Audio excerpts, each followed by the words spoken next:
Prochain arrêt, Cowansville.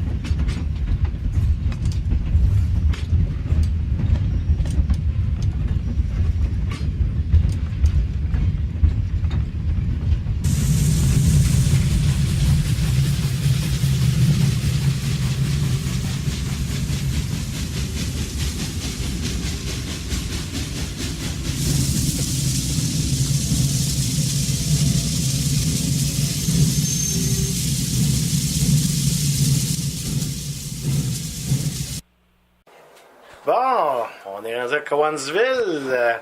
Alors, encore avec Andréane, Steve Marchessault de Radio-BM.ca. Ben oui, bienvenue à Cowansville, Steve. Ben oui. Écoute.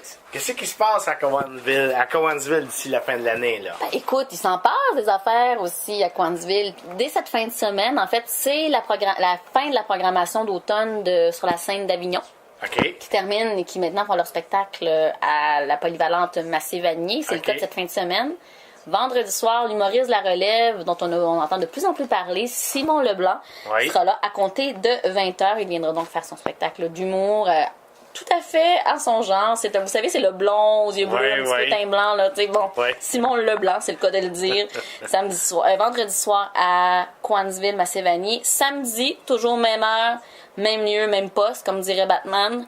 Cette fois-ci, par exemple, après l'humour, on tombe avec les deux frères. Les deux frères. Écoute, je sais pas si t'es comme moi, mais je les ai pratiquement découverts avec la disque cette année. Ouais. Je me suis dit comme tout le monde, mais qui sont ces deux frères? C'est vraiment bon.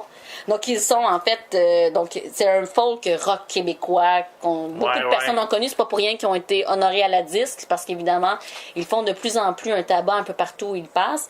Et ils sont maintenant en Estrie. D'ailleurs, moi, je serais curieuse de savoir où ils habitent, mais ils sont originaires de Chapais, dans le coin de Chibougamau. OK, oui. Mais je sais il me semble qu'ils ont vécu à Bromont un bout. C'est ça le lieu qui me reste à clarifier, mais en faisant les recherches, qu'on dit, c'est Estrie.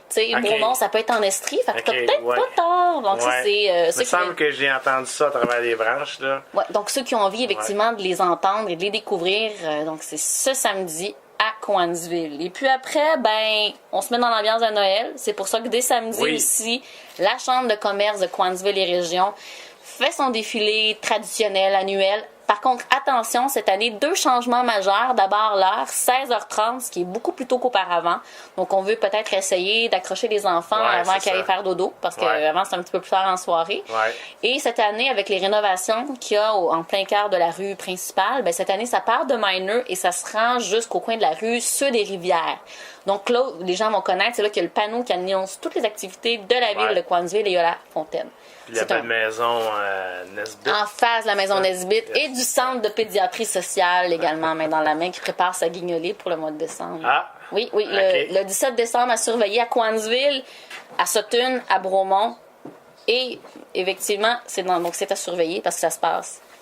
Lac-Brome aussi, c'est vrai, j'ai oublié Lac-Brome, juste parce qu'on parle de la maison Nesbitt. Puis justement, attendez-vous à revoir des gens en face de cette maison-là. 17 décembre à différents endroits dans Brome-Missisquoi. OK. Bon.